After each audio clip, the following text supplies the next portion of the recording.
In a twist of royal drama that no one saw coming, King Charles, in an emotional moment, rejected Camilla after his bitter split with Princess Anne.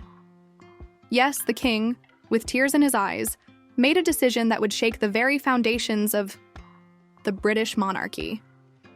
This wasn't just about love and heartbreak, it was about the future of the royal family, power dynamics, and how personal emotions collided with royal duty.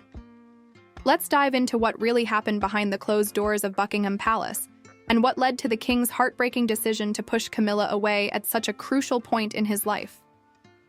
In the world of the British monarchy, emotions are often kept behind palace walls. But occasionally, the truth leaks out, and it reveals the kind of raw human drama you wouldn't expect from a world so steeped in tradition. It wasn't long ago that King Charles, then the Prince of Wales, stood at the center of one of the most public and painful splits the royal family has ever seen. His relationship with Princess Anne had already faced many challenges over the years, but this time, something broke. This wasn't just a fleeting moment. It was a turning point, a decisive break that would forever alter the trajectory of his relationship with Camilla and the entire royal household. At the heart of this tension was the deepening rift between Charles and Anne, his sister.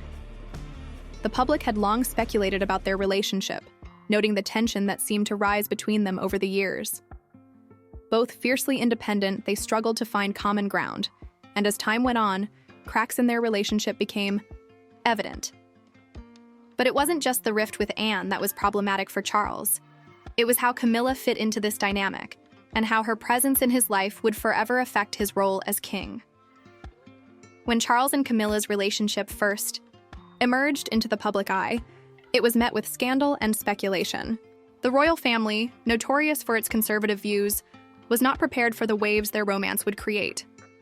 Many felt that Camilla, who had been married previously and had been a central figure in Charles's marriage to Princess Diana, wasn't the right fit for a future queen consort. Yet despite all the drama and public scrutiny, Charles and Camilla's bond grew stronger.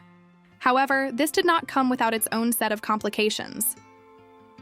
Fast forward to the pivotal moment, the split between Charles and Anne. It wasn't just a personal fallout, it was a political and public one. As tensions reached a boiling point, Camilla, who had been a constant in Charles's life for years, found herself in a delicate position. With the royal family's image at stake and Princess Anne voicing her concerns more publicly, Charles found himself at the crossroads of his duties as a future king and the woman he loved. But when he turned to Camilla, seeking support, her response wasn't what he expected. Charles, in a rare moment of vulnerability, confronted Camilla about their future.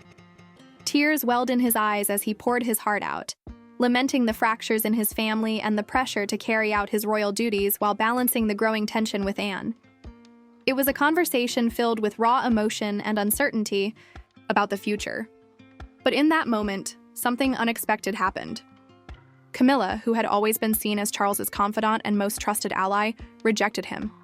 Her response was simple, but it hit Charles with the force of 1,000 unspoken words. "We can't move forward," she told him, acknowledging the complex web of family dynamics and public perception that would inevitably consume them both. It was a decision made with the weight of the crown looming large over her, and yet it was the hardest choice Camilla could have made. For Charles, this rejection was more than just about love. It was about navigating the turbulent waters of royal duty and personal heartbreak.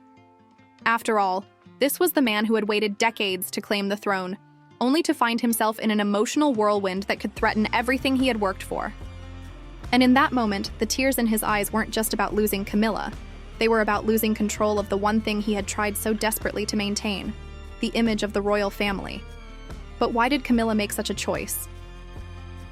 While some may have assumed Camilla's rejection was a sign of her growing detachment from Charles, the truth lies deeper. Camilla understood the political ramifications of their relationship. The royal family had already been through countless scandals, and the last thing they needed was another public fallout. Camilla knew that her role in Charles's life could be just as much a liability as an asset, especially if the tension with Anne continued to grow. Anne had long been seen as the more politically astute member of the royal family. Her ability to maintain a low profile while still playing a significant role in royal affairs made her a trusted figure within the monarchy.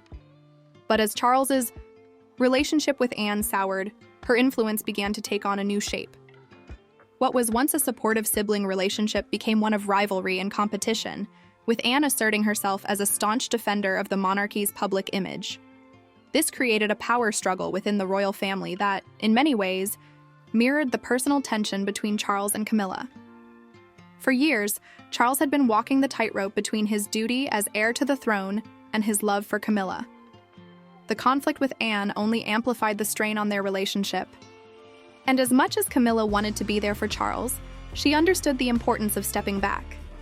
The royal family had been through enough scandals, and the prospect of becoming embroiled in yet another royal drama was something she wasn't willing to risk, especially with the throne so close at hand. Camilla's rejection, in the context of the royal family's complicated dynamics, was an act of self-preservation as much as it was about protecting Charles from further public scrutiny. It was an acknowledgement that sometimes love isn't enough, and that duty, especially royal, duty must come first. The monarchy had survived centuries of turmoil, but it was on the brink of a new era, and the actions of each family member carried greater consequences than ever before. After the emotional confrontation, Charles was left to pick up the pieces of his shattered personal life. It wasn't just the rejection by Camilla that stung, it was the realization that, for all the years of waiting, the family he had hoped to build would never look the way he envisioned. As he stepped into his new role as king, he was faced with an overwhelming sense of duty and responsibility, and the weight of those expectations often overshadowed his personal desires. But as time passed, Camilla's role in his life would eventually take a new shape. Though she had stepped away when he needed her most, their bond was never truly severed. Eventually, Camilla returned to Charles's side, not as a lover in secret, but as a future queen consort, now with a new understanding of the royal family's delicate balance. The emotional rejection was a pivotal moment in their journey together, one that would forever define their relationship and shape the public's perception of them both. In the end, the rejection by Camilla wasn't the end of Charles's emotional turmoil. It was just the beginning. The king's journey was far from over, and his reign, already marked by significant challenges, would continue to be shaped by the decisions he made during this time of heartbreak and rejection. As for Camilla, her decision to step back and protect Charles from the fallout showed just how far she was willing to go to support him, even if it meant sacrificing her own happiness. Was this rejection the ultimate test of their love, or did it reveal deeper cracks in the royal foundation? And what would become of their relationship as the monarchy moved forward into an uncertain future? The answers may surprise you.